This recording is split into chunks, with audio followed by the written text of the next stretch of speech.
Chapter 22. Moral Sunshine.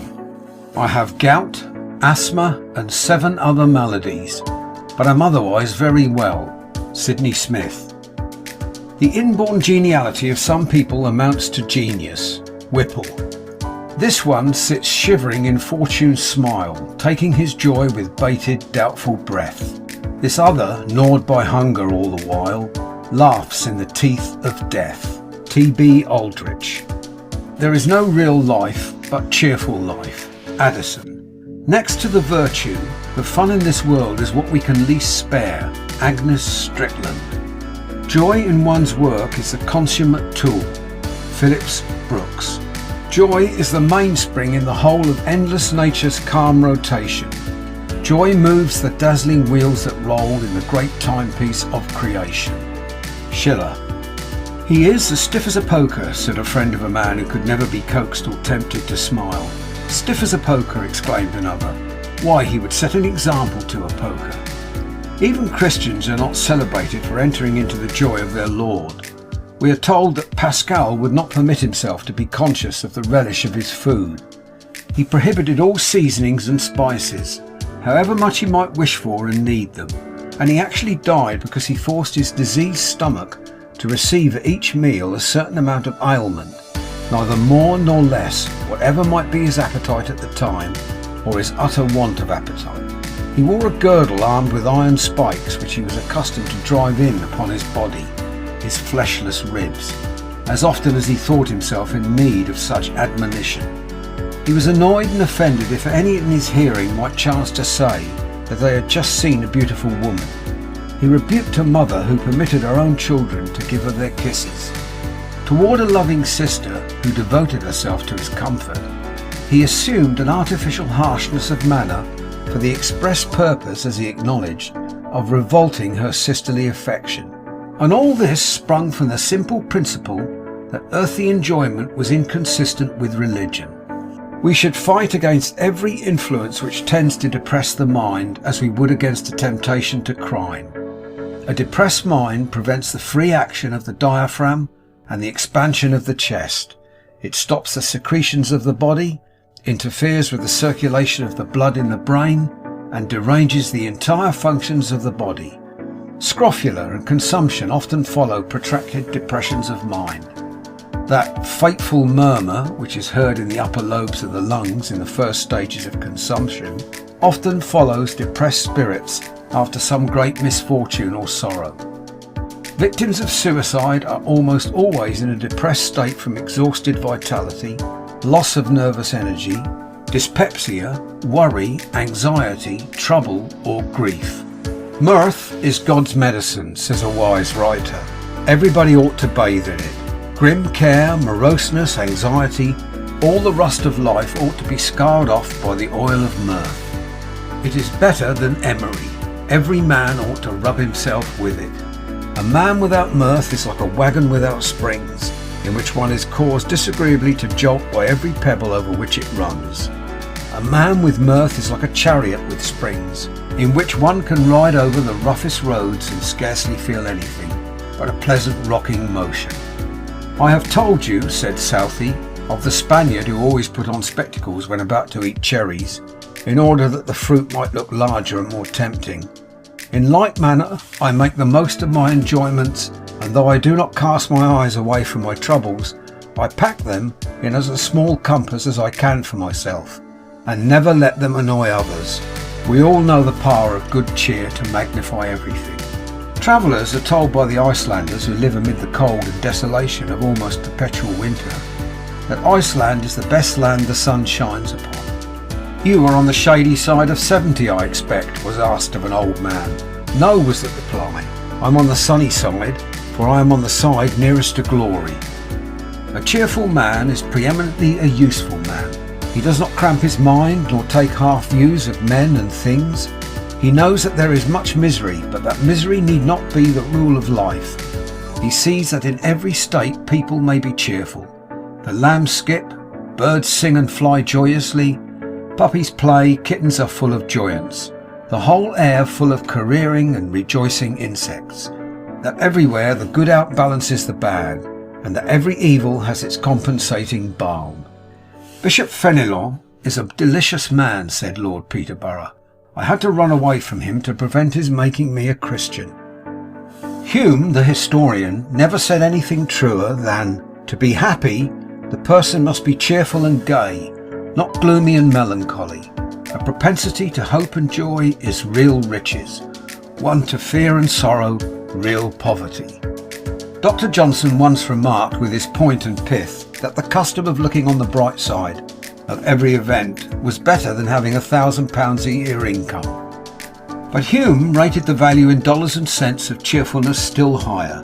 He said he would rather have a cheerful disposition, always inclined to look on the bright side of things, than to be a master of an estate with £10,000 a year. We have not fulfilled every duty unless we have fulfilled that of being pleasant. If a word or two will render a man happy, said a Frenchman, he must be a wretch indeed who will not give it. It is like lighting another man's candle with your own, which loses none of its brilliancy by what the other gains. The sensible young man, in theory at least, chooses for his wife one who will be able to keep his house, to be the mother of sturdy children, one who will of all things meet life's experiences with a sweet temper.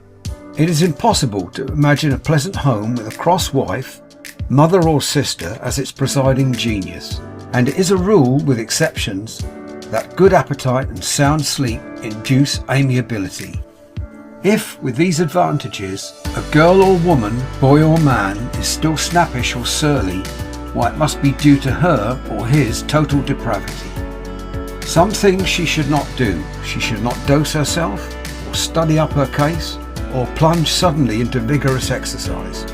Moderation is a safe rule to begin with, and indeed to keep on with. Moderation in study, in work, in exercise, in everything except fresh air, good simple food and sleep.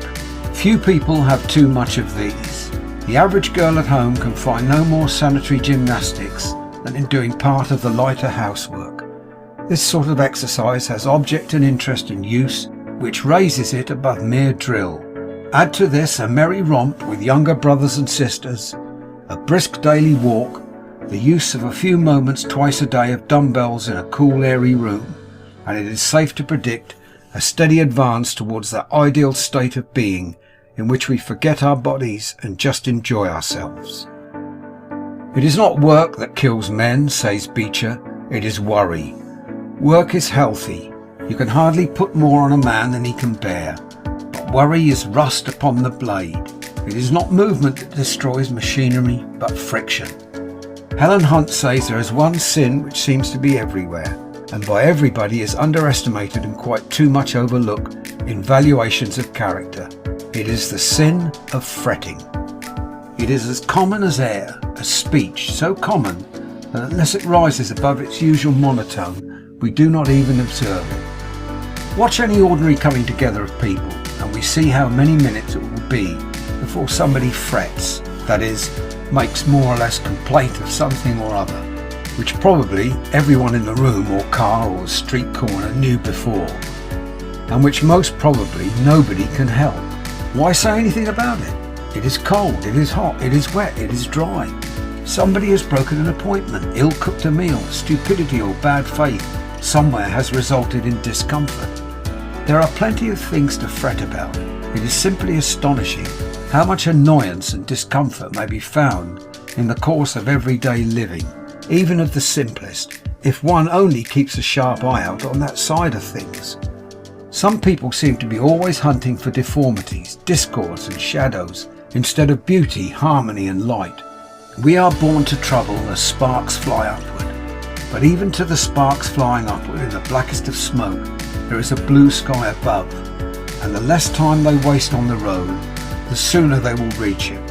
Fretting is all time wasted on the road. About two things we should never fret, that which we cannot help and that which we can help.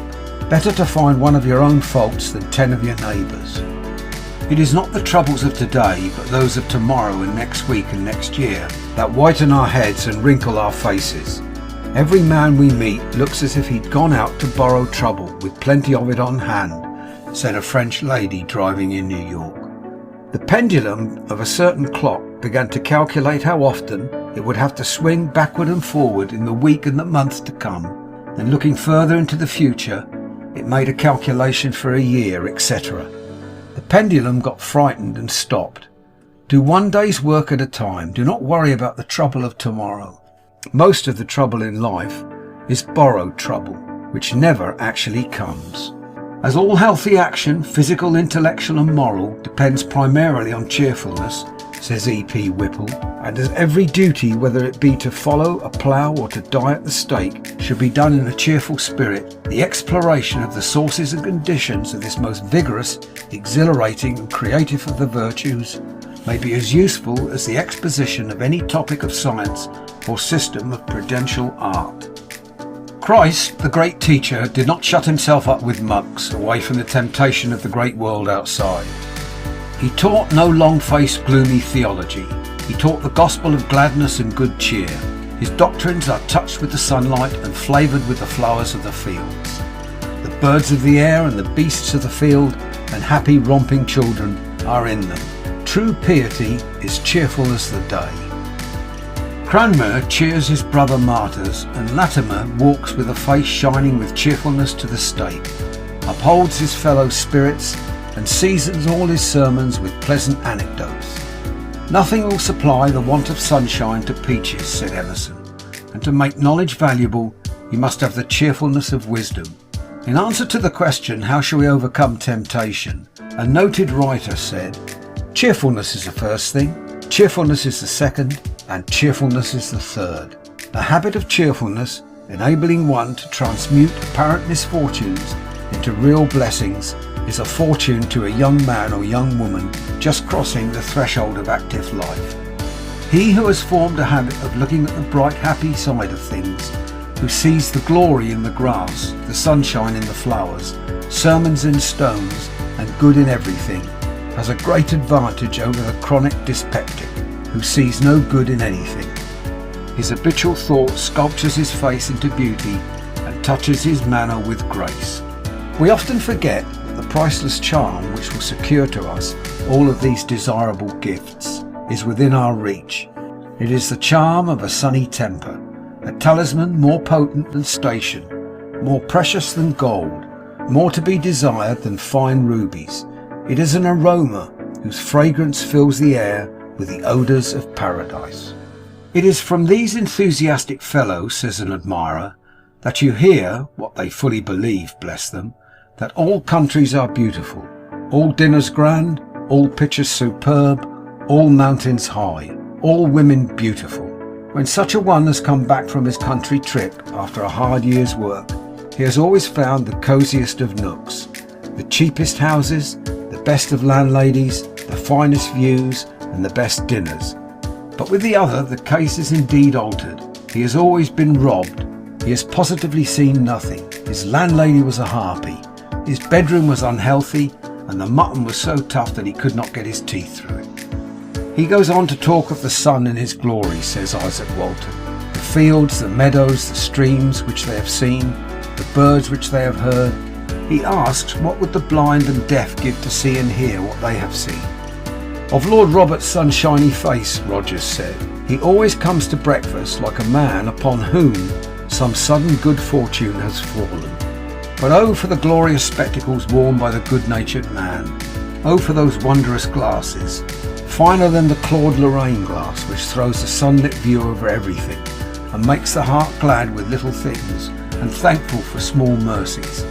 Such glasses had honest Isaac Walton, who, coming in from a fishing expedition on the River Lee, burst out in such grateful little talks as this.